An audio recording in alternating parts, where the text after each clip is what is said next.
को यही माने बैठा था। खैर, मैं एक बड़ी खबर का रुख कर लेता हूं। ईरान के सुप्रीम लीडर अली खamenei ने हुंकार भरी है, इजराइल को हम अभी और गहरे जख्म देंगे, इजराइल पर और जोरदार हमले होंगे। ये हमला शहादत का बदला है, हानिया नसरुल्लाह की शहादत का बदला है। ये अली खamenei की तरफ से बात सामने आई है कि ये शहादत का बदला है। अली खamenei ने इस बात को ये कहा है कि अभी और हम हमले करेंगे। हालांकि अप्रैल में भी हमले किए थे, लेकिन अप्रैल के बाद अब अक्टूबर की पहली तारीख को ये दूसरा हमला हुआ है। संजीव श्रीवास्तव जी, ईरान ने अली खamenei के जरिए ये कहा कि अभी हम और हमले करेंगे, ये शहादत का बदला है। इसके जरिए दो चीजें साफ होती हैं। एक तो ईरान इसका ओनस अपने ऊपर लेता है, इसको स्वीकार करता है, और दूसरा इनडायरेक्टली इस बात को भी स्वीकार करता है कि इस्माइल हानिया, हसन नसरल्लाह ये उसी के प्रॉक्सी थे और इनका शिकार होना ईरान को बर्दाश्त से बाहर था, लिहाजा ईरान को ये कदम उठाना पड़ा। लेकिन ईरान ने अगर ये कदम उठाया है तो इसको आगे ले जाने का क्या ईरान के पास कोई बैकअप है? और अगर नहीं है तो इजराइल और अमेरिका को लेकर ईरान के जो दिल में है या इन्होंने जो तय किया है, क्या वो इस इलाके में हालात और सूरत को यानी बाउंड्रीज को बदल सकता है? देखिए राजीव जी, ईरान का इजराइल के ऊपर ये जो हमला है ये एक्सपेक्टेड था, और इस संदर्भ में अमेरिका की इंटेलिजेंस एजेंसीज ने लगातार इजराइल के साथ कोऑर्डिनेट किया, और पहले से ही इजराइल और यूनाइटेड स्टेट्स ऑफ अमेरिका की जो सेनाएं थी वो तैयार थी, उनके एयर डिफेंस सिस्टम्स तैयार थे, हाई अलर्ट मोड में थे, और लार्जली उन्होंने इस हमले को नाकाम किया है। बैलिस्टिक मिसाइल्स का बड़ी संख्या में इस्तेमाल किया गया है, लेकिन ये जो बैलिस्टिक मिसाइल्स हैं उसको इजराइल और यूनाइटेड स्टेट्स ऑफ अमेरिका ने संयुक्त कार्रवाई के साथ इसको नाकाम किया है। लेकिन जहां तक ईरान के सुप्रीम लीडर खामनाई के इस बयान का प्रश्न है, तो जाहिर है कि ईरान भारी दबाव में था। जैसा कि जनरल सहगल ने कहा कि जो ईरान के राजधानी तेहरान में जिस तरीके से ईरानियन प्रॉक्सी हमास के चीफ इस्माइल हानिया को एक कोर्ट ऑपरेशन में एलिमिनेट किया गया, हालांकि उसकी जिम्मेदारी इजराइल ने नहीं ली, लेकिन उसके बाद लेबनान में हमने देखा कि हिजबुल्लाह के अनेक टॉप कमांडर्स को इजराइल ने एयर स्ट्राइक्स में मार गिराया और उसकी जिम्मेदारी ली। उन्होंने लेबनान की जो बैरूत की जो कार्रवाई थी पहले की, उसकी जिम्मेदारी उन्होंने सीधी सीधी ली और कहा कि हमने शुक्र को मारा है और अन्य कमांडर्स को हमने ही मारा है। और उसके बाद से ईरान के जो हार्ट ऑफ द सिटी में जाकर के जिस तरह का ऑपरेशन इजराइल ने किया, लेबनान जो में हिजबुल्लाह उसका जो प्रॉक्सी है उसके विरुद्ध जिस तरह का ऑपरेशन किया, उससे ईरान काफी दबाव में था।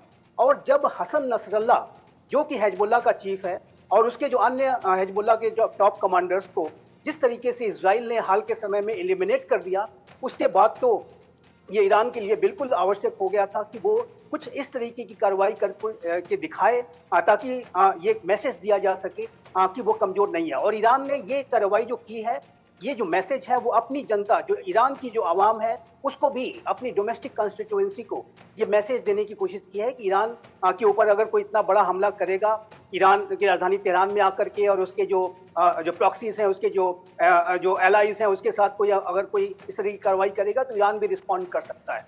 तो ईरान ने अपनी डोमेस्टिक कॉन्स्टिट्यूएंसी को और अंतर्राष्ट्रीय समुदाय को भी ये दर्शाने के लिए कि ईरान भी बदले की कार्रवाई करने में सक्षम है, उसने ये कार्रवाई की है। और ये जो इसका जो रिटेलिएशन है वो एक्सपेक्टेड लाइन में था। हमने ये देखा था राजीव जी कि अप्रैल में जब एक सीरिया में ईरानियन कॉन्सुलेट के ऊपर इजराइल ने एक एयर स्ट्राइक कंडक्ट की और उसमें एक टॉप ईरानियन कमांडर जो जनरल थे वो मारे गए थे, उसमें शहादत दी थी उन्होंने।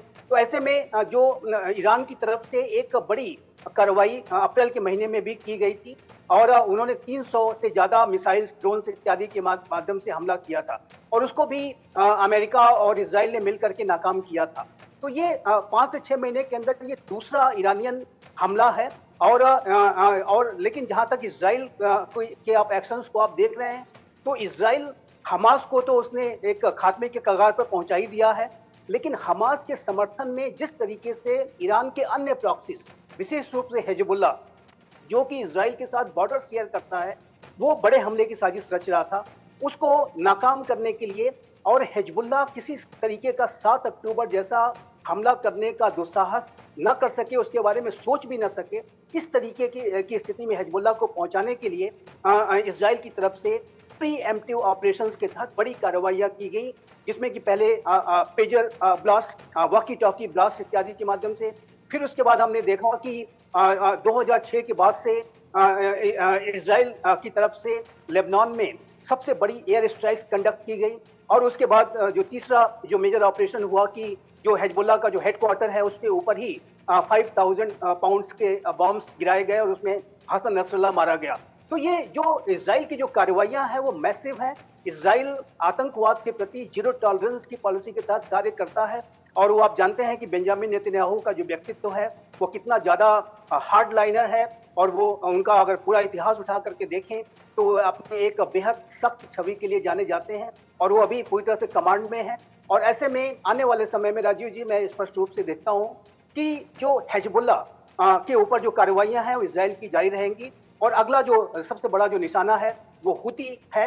और उसके साथ साथ अब ईरान ने चूंकि एक बड़ा हमला कर दिया है तो ईरान की टेरिटरी में भी आने वाले समय में इजराइल इसको रिस्पॉन्ड करते हुए कोई बड़ी कार्रवाई कर सकता है, जिसमें कि जो ईरान के न्यूक्लियर इंस्टॉलेशंस और ईरान के जो ऑयल फैसिलिटीज हैं वो उसके हमले की जद में आ सकते हैं। और जाहिर है कि बेंजामिन नेतन्याहू ने ये स्पष्ट रूप से कहा है कल ही कि ईरान ने एक बहुत बड़ी गलती कर दी है।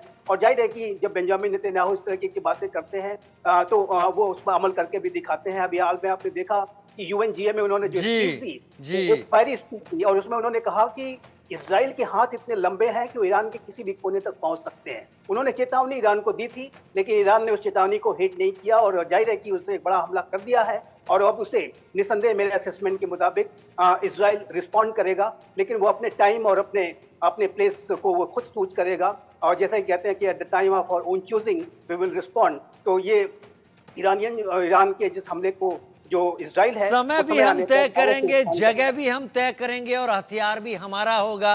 बेंजामिन नेतन्याहू ने साफ कह दिया है।